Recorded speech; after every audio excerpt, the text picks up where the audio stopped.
It is so great to see my next guest back in action. He's going to be fighting on the Unified MMA 40 card coming up here on August 14th. It's Bhullar, the Bengal, back here on the program. KB, how are you? I'm good, man. I'm good. Happy to be here. Yeah, happy to talk to you, man. When did you get notice about this matchup? Because I think the plan was to try and get you on a Unified card, but when did you actually get notice about this? Well, after I got released from the UFC after my last fight, I was kind of just really pissed off, and I wanted to get back to action right away. I was on my manager Ali about trying to get me something like quick, and then the Unified started announcing their lineup that was coming up for the year, and they seemed to have like a lot of just back-to-back cards. I had a few teammates on the card, and then I said, let's do it. Let's get on it. Let's get something going. So then I spoke to Sonny, and then Sonny was able to get me a matchup, and yeah.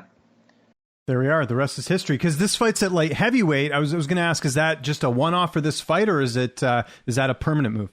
I was just trying to find somebody to fight with on 3 to 4 weeks' notice. I didn't want to have the whole camp be about weight and just be able to train. And I thought, why not? Let's go to light heavyweight. We'll take one there, and then I'll be back in middleweight's where I belong. Yeah, that's what I figured. I just, I figured you need to get a fight, so you'll take whatever weight class. Doesn't really matter here.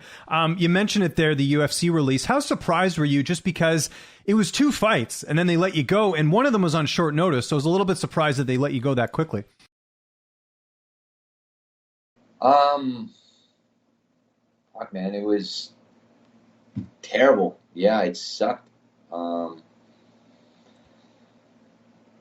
I guess the thing is that I can't get too caught up on it because skill-wise, I feel like I know I belong, but in the end, I have to look at this as an opportunity to just keep upgrading and getting better. In the end, it's like this is an opportunity to potentially just cultivate more experience, get more fights, and then my ultimate goal is obviously to be back there.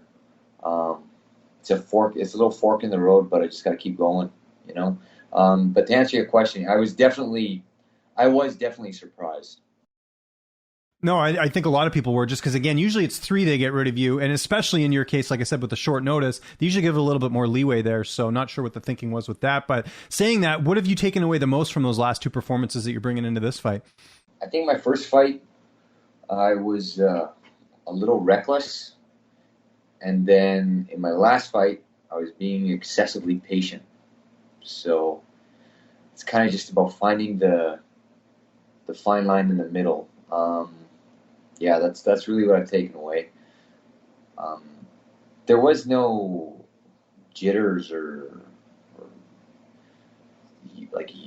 Yeah, I wouldn't think so anyways, because you did that walk even before you got in the UFC. You would corner Tanner, right? So I'm sure you were at least familiar with being in that environment. Like for some fighters, it's the bright lights, but I know once you do that walk, regardless of if you're fighting or not, that certainly helps. Yeah, I mean, a fight's a fight, and bright lights are bright lights. Whether you're in fighting in Unified or in the UFC, it doesn't really matter to me. I always viewed it as the fight's the same. It's just the competition is of a stiffer caliber. Let's talk about your opponent here. 8-fight veteran. What do you know about him? How do you feel like you match up against him here? I honestly don't know a lot about him.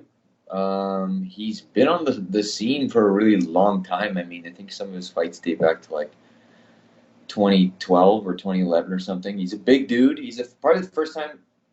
The interesting thing about this matchup is it's the first time I'm facing someone that's actually bigger than me. And I get to be the shorter fighter and the fighter that doesn't get to use the range. So that'll be an interesting test. I think it's going to force me to use some tools that I typically don't have to use. And it's a fun challenge, yeah. Training camp, business as usual, same training partners, Teddy, Tanner, Boser, same training camp, so to speak? Same training camp, yeah. I mean, the interesting thing about moving up to light heavyweight is that all of my training partners have always been 230 plus pounds. Exactly, yeah. And so I'm used to being with bigger guys all of the time. and that doesn't really throw me off. I mean, a lot of people have been making kind of a big deal about it, but it's, when you have guys like Tanner Boser slinging those bombs at your face, you get used to middleweights and light heavyweights and everything in between. Seeing Tanner get a big win like he did in his last fight, does that sort of run through the gym? Does that sort of give you a boost as well heading into this fight? I was so unbelievably happy for him because he got robbed in the TV fight. Like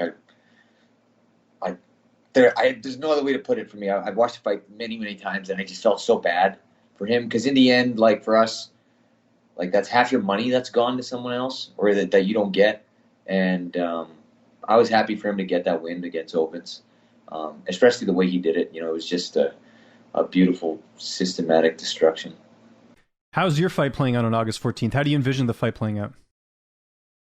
I think it's just going to be a mean, nasty finish. I know what I have to do. The more active fighter, and I just want to get this one in the bag and then get right back at it again. Yeah, is the plan to stay with Unified and just sort of keep, because I imagine they're going to start putting on a lot of shows now that fans are going to be back soon, right? I don't know, but Unified's always been great to me. I love fighting at home too, but I'm open to fighting in other parts of the world as well. I mean, there's a comfort in always fighting at home, and it is cool, but there's also new experiences to be had in other places. So I'm open to that too. Yeah, I would think something like one championship, just with your background, I could see that being an opportunity for you as well to really, captivate a new fan base, Yeah, maybe. We'll see what happens. I mean, my ultimate goal is to make it back to the UFC, but we'll see what happens. Yeah, absolutely. And we're looking forward to this card. It is Unified MMA 40 coming up here August 14th. The good news is, KB, UFC fans can still watch you because this one's going to be on Fight Pass. You must be excited about that. Anyone you want to thank, any sponsors, any social media? I'll give you the last word. Just thanks to all my friends and my family that have kind of stuck by me in this last little bit of a rut. I promise I'm going to put on a show for you guys at home. I can't say that I'm excited to be back. I'm not excited. But I'm ready to do what I do, and I can't wait to just fucking fight, man. That's what it is.